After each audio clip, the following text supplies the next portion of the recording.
पाकिस्तान के बुरा हाल कैलस सिंदूर के सवाल हो पाकिस्तान के बुरा हाल कैलस सिंदूर के सवाल हो।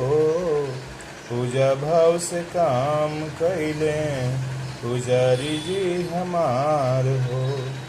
पूजा भाव से काम कैले पुजारी जी हमार हो। तंत्र मंत्र ये जादू टोने चाइना के ये खेल खिलौने भारत के सामने हो गई टाई टाई फीसी।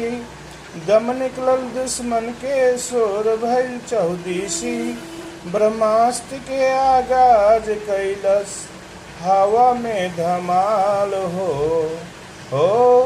ब्रह्मास्त्र के आगाज कैलस हवा में धमाल हो।